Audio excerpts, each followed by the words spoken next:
Good evening. Thank you for joining us for our Wednesday night Bible study through the book of Philippians. I'd like to introduce you in just a moment to our Minister of Communications, Gary Buffaloe. He's actually going to be the one doing the teaching tonight. And I just want to tell you, Gary has done a fantastic job over the last several weeks. All of our videos, whether it's Wednesday night or Sunday morning, all of our promotions, Facebook ads, YouTube, all the different things that we've done have come through Gary and his ministry. He's been the editor, the filmer, the promoter for all of that. And when we began working through the book of Philippians, he asked if he could teach this paragraph in Philippians chapter 2. And so I would ask that you turn your attention to Gary here in just a moment and open up your Bible and be encouraged as we work through Philippians 2 together. Welcome, church. Thank you for joining us this evening as we continue to worship together and study God's Word in Paul's epistle to the Philippians. The occasion of this letter, as Pastor Chris has discussed, was to call the Philippian church to unity, and the unity that's found in the joy of the gospel. The good news, the gospel is the good news that our sin is forgiven by faith in Jesus' death and resurrection. And this gospel, this good news, puts everything in perspective. For Paul, it puts his suffering, his imprisonment, even the provocation of his enemies, it puts it all in perspective. In other words, these things just don't seem that important to Paul or seem to matter so much to Paul in light of the cross and the resurrection of Christ. Paul says, "For me to live is Christ, and to die is gain." He says that in Philippians 1:21. In these trying times and seasons that test our faith and our resilience, we might be tempted to fall apart. Under stress, we might tend to be at each other's throats. But Paul says that he wants us to take our eyes off of our situation, off of our condition, off of ourselves even, and turn our eyes to the greatness and the wonder of God through the gospel. And so it's on that note that we'll read our passage, which is Philippians 2, verses 12 through 18. Philippians 2, verses 12 through 18. "Therefore, my beloved, as you have always obeyed, so now, not only in my presence, but much more in my absence, work out your salvation with fear and trembling. For it is God who works in you, both to will and to work for his good pleasure. Do all things without grumbling or questioning, that you may be blameless and innocent, children of God, without blemish, in the midst of a crooked and twisted generation, among whom you shine as lights in the world, holding fast to the word of life, so that in the day of Christ I may be proud of you, that I did not run in vain or labor in vain. Even if I'm being poured out as a drink offering upon the sacrificial offering of your faith, I am glad and rejoice with you all. Likewise, you should also be glad and rejoice with me." So last week, Chris walked us through verses 1 through 11, this beautiful hymn highlighting Christ's humility. He's the only one in the universe that does not have to be humble. Jesus is the Alpha and the Omega, the beginning and the end. He's the creator of the stars and everything, the firstborn over all creation, meaning he's the ruler of all creation. He's the sovereign Lord who tells the oceans where to stop, the wind and waves obey his voice. Yet Jesus humbled himself to become his creation. But not just that. Not only did he become his creation, he in humility, but in humility he endured the cross, this form of cruel torture and execution reserved for the worst of the worst criminals. Jesus endured the cross in humility, and it's Paul tells us in verse 4, "Have this mind, which is yours in Christ." It's this gift that we have in Christ to have this mind of radical humility, to be as humble as Christ was. To paraphrase a teaching of C.S. Lewis, humility is not thinking less of yourself, it's thinking of yourself less. It's not belittling yourself or your gifts, it's seeking to use the gifts and the tools that God gave you to serve others. It's looking for opportunities to deny yourself and take up your cross and follow Christ in humility and use your gifts to advance the gospel. Now, that may, at first blush, sound like a bad life, constantly trying not to think of what you want, trying not to do what you want to do, and trying to do what's best for others. But what Paul's trying to do really is save us from ourselves. Even as painful as the cross was, our memory verse for the month of April says, Hebrews 12:2, looking to Jesus, the founder and perfecter of our faith, who for the joy that was set before him endured the cross, despising the shame, and is seated at the right hand of the throne of God. It was for the joy set before Jesus that he endured the cross, which sounds like a paradox. I mean, Jesus sweat drops of blood in preparation for the cross. He was beaten, he was tortured, he suffered greatly at the hands of the Romans and for the sake of satisfying God's wrath, and yet it was for the joy set before him that Jesus humbled himself and served others. Reason and philosophy would say, I'm going to do me. I'm going to do whatever I want to do so that I can be happy. The more I can do for myself, the happier I'll be.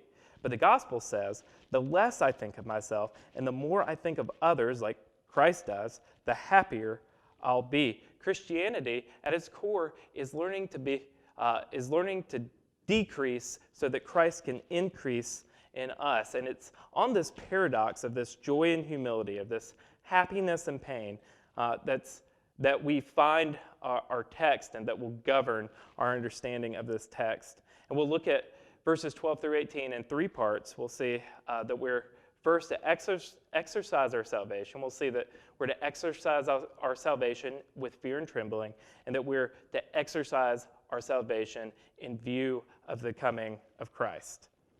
So Paul's established this foundation. Now we turn to verse 12, where he's going to ask us to do something. He says, therefore, my beloved, as you have always obeyed, so now, not only in my presence, but much more in my absence. He's saying essentially this: look, whether I'm with you or not, you've got to get this. Philippian Christians, you have to, I want more than anything for you to understand and to do what I'm telling you to do. Not so that you can have a miserable life, but so that you can truly live. And then the next thing he says is work out your salvation with fear and trembling. That phrase, work out your salvation, it may be concerning at first blush, but notice what he didn't say. He didn't say, work for your salvation. There's nothing you can do to save yourself. There's no work that we can do to make ourselves right with God. Jesus has done the work for us. But what he's saying is, once you've been born again, you're a new creature. You're a new life. You're basically a spiritual baby. So as you mature in your faith, you're going to grow, you're going to stretch, you're going to work out your salvation. You're going to practice it. When you're a baby, you can't do anything. I have a baby at home.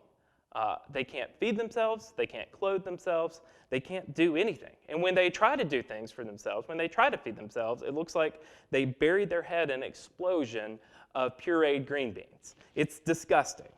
But then you begin teaching your baby, and that baby begins to practice some of the things you teach, and then they become a toddler, and they want to do everything on their own. They want to... You'll say, put your shoes on, I'll tie your shoes. And that toddler, what is that toddler going to want to do? It's going to want to tie his shoes. And it's going to take 20 minutes, and he's not going to do it. And the shoes are probably already on the right feet. And you know that if you intervene, you're going to get your hand bitten, possibly. You're going to get yelled at. You're going to get screamed at. And that toddler is going to go into full baby flop mode and be impossible to put in a car seat. Spiritually, when you were saved, you were born again, you became a spiritual baby. And now you have to grow, and you have to learn, you have to work out and practice and exercise your faith. Some of you are missing the gym right now because you like to work out. You like to lose those pounds and gain muscle and get stronger, and you're up before before first light and you're hitting the gym and you're doing your reps and you miss that. In this season of pandemic, you haven't been able to go to the gym and exercise. And I commend those of you who are into that. Some of you like to jog, you like to run for fun. For some of us, it's more like if you see me running, it's because something's chasing me, you should probably run as well. But some of you like to train for races and marathons. Some of us played sports in school or in college, and we know what it's like to practice and prep and to do the hard work in preparation for something else. So it is with Christianity. We're to work out our salvation. We're to practice humility. We're to practice and stretch ourselves to consider others higher than ourselves. We're to practice turning to the word of life. We're to practice prayer. Why? Because one day Jesus will return and every knee will bow and literally nothing else will matter. And that's where we move to our second point, where we exercise with fear and trembling. And if the work out your salvation part of this passage didn't cause you any consternation, it's possible that this fear and trembling part does. What is Paul saying here? This is the same Paul who wrote in the book of Romans that we weren't given the spirit of fear. We were given the spirit of adoption, by whom we cry out, Abba, Father. But if we carry on with our exercise analogy, spiritually speaking, every rep, every step, every mile, every move on our own would be impossible. In view of Jesus' incredible humility, we're confronted with how impossible it is for us to please God on our own. We bring nothing to the table. We're sinners. We're selfish. We seek praise even though we're not praiseworthy. We're the exact opposite of the mind of Christ on our own accord. So how does God handle that with us? He does it by working through us, both to make us want to do the work and to work through us for his good pleasure. You know the phrase, if you want something done right, do it yourself. And you know how much you want to just tie that toddler's shoe for him. You know how much you want that task done right, so you're just going to get in there and you're going to do it. You know how hard it is if you're a supervisor to get your employees to do the thing that you've tasked them to do. You know how difficult it is to get something done that you want done. But God, through Christ, patiently and painstakingly works in us to help us tie our spiritual shoes, if you will. It's the God who hung the stars in the sky is working in you to help you be more humble, to help you love your neighbor, to help you sacrifice for your spouse, to help you love your siblings and count your siblings more significant than yourselves. We might describe this fear and trembling then as awe and exhilaration. It's like if you've ever had a moment in your life that's truly all-consuming, that you were 100% present for that moment. You weren't looking at your phone to kill time. You weren't thinking about your next task at work or your next school project. You weren't thinking about the budget or planning your vacation. You were in the moment.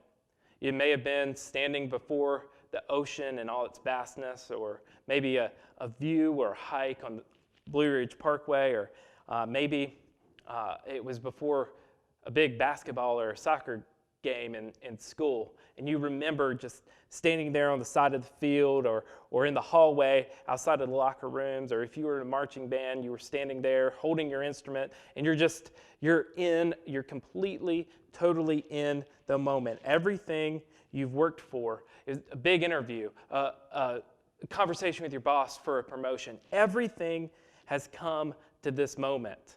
For me, it was, some of these moments include when the doors opened and I saw my wife as my bride walking down the aisle. Maybe for you, it was walking your daughter down the aisle, or standing with your son when he watched the moment where his bride walked down the aisle. Or for me, again, it was the birth of my children, but especially my firstborn, there was nothing else happening in the entirety of the world except that baby, because I was filled with fear, I was filled with wonder, I was filled with joy. It was this awe, this exhilaration. There was fear and trembling, but it wasn't bad fear. It wasn't being frightened. It's when you work out, when you practice, there are moments of reckoning. There are moments where you're pushing for your next weight goal, or you're practicing a move, a dribble, a shot, or you're practicing a riff on your instrument, or you're preparing your presentation at work,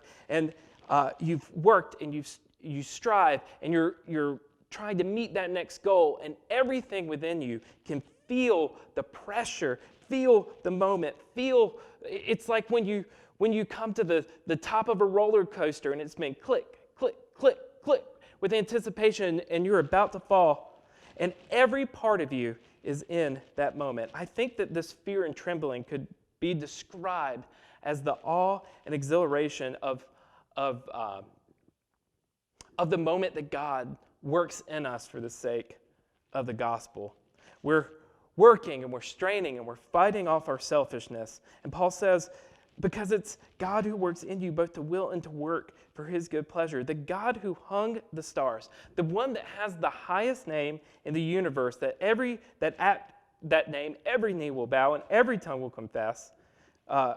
He is working in us to kill the selfishness that would otherwise kill us. And not only is he working, he is willing us to do that thing. He's giving us the desire we need to practice and participate. And that's why I think the fear and trembling is the best part of this passage. It's those moments of fear and trembling, of awe and exhilaration, that we feel alive. It's those moments that connect us to Christ's return. The moment where every person in humanity that's ever existed hits their knees. But for those who believe, when we go to our knees at Christ's return, it's not in fear, not as if we're frightened. It's in awe. It's in exhilaration. It's in anticipation of what's about to happen, that for the rest of eternity, there'll be nothing but joy. There's no more sickness. There are no more pandemics. There's no more bullying. There's no more hate. There's no more financial concern. There's no more economic downturns. There's no more bad. There's only good. And we tremble before something so beautiful that we can't comprehend it, but we have all of eternity to work it out. So on that note, Paul says, do all things in view of Christ's return. Because at Christ's return, nothing else matters. Nothing else that we've done other than advance the gospel and glorify God matters. The thought that there's no hunger, the thought that, gee, I want to get something to eat, it's washed away. The thought of I've got to do this and that to be financially secure, it's gone at Christ's return. And Paul's saying, live in view of that reality. Do all things without grumbling. When he says do all things without grumbling and complaining, it's in the context of the church, but it applies to our daily lives as well. He's in the context of the church, we might think about petty fights, petty arguments we've had, disagreements over this pragmatic thing and that pragmatic thing. And Paul's saying, do all things without grumbling and complaining, because Christ is returning and nothing else will matter. And really, we've gotten a glimpse of that in this season, where all the petty fights we may have had regarding church, they don't matter right now. We just want to come back together. We just want to worship together again. We just want to see our friends and our neighbors and our church family again. It's a microcosm of what happens when Jesus returns, when all the little things, all the little fights, all the little arguments, all the little disagreements don't matter anymore. And when we do that, when we live as if we expect our next moment to be with Christ, we shine as lights amidst a crooked generation. We shine as lights in the world. We shine like the stars. We shine like stars, small stars, helping people take their eyes off of themselves and look to Jesus, the true star. That's happening right now. We're shining as those stars in the world right now. that meeting together, worshiping together is so fundamental to who we are as a church. So it would stand to reason that when we can't meet together, the church might crumble. But that's not the case at all. The church is shining as a light on Facebook and on digital media right now. If you turn on Facebook, not just on Sunday, but in the middle of the week, you see videos like this, videos where people are preaching the gospel and sharing the good news and finding ways to worship together, even if we can't actually be physically together. And people are hearing the gospel who might not have otherwise been at our gatherings. We are shining like lights in the world. Every time the church there's been an attempt to snuff out the church, Paul himself was a part of one of those attempts. The church has not only survived it, but flourished, because when adversity reminds us of Jesus and the gospel and the crucifixion and his resurrection, that reminds us that there is no adversity that isn't conquered through Christ. So Paul says, hold fast to the word of life, and that's Jesus. Jesus is the word of life. Jesus is the word of what it means to be truly alive. He's the reminder that to really, really live, we have to think about ourselves less and think about Jesus and others more. So, just a couple quick points of application. Pray during this season for humility. Pray that you'll be more humble and that you'll find ways to use your gifts, spiritual, financial, and practical, to help others come to know Christ. Write down the moments where you felt the joy of counting others more significant than yourselves, so that you can remember and remind yourself how much better it is to count others more significant than yourselves. And preach the gospel to yourself. Paul said back in chapter 1, verse 6, that he's convinced that what God began in you, he's faithful to bring to completion. He's working in us both to will and to work for our good pleasure. So when we do fail to count others more significant than ourselves, when we do fail to live up to the standard that Christ has set, an impossible standard, we preach the gospel, preach the good news to ourselves that Jesus died for our sins, and that through faith in him, his death and his resurrection, God sees us as if we're as righteous as Jesus. So we have nothing to prove to God anymore, because Jesus proved it for us. What we have left to do is advance the gospel to the world. And when we fail to do that, God is working in us, both to will us back to do his work and to work in us for his good pleasure and for our joy. So thank you for joining us this evening. I look forward to the time where we can meet together again. But in the meantime, we're fortunate to have this medium, whether you're watching on Facebook or YouTube or Vimeo.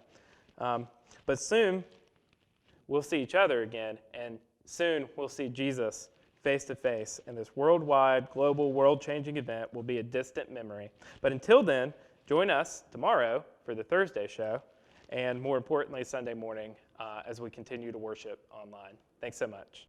Thank you for watching this broadcast from Wilkesboro Baptist Church. I also want to express my gratitude to you for making this ministry possible through your gifts and support of Wilkesboro Baptist Church. If there's any way that we can pray for you during these difficult times, feel free to contact us using the information on your screen. God bless you.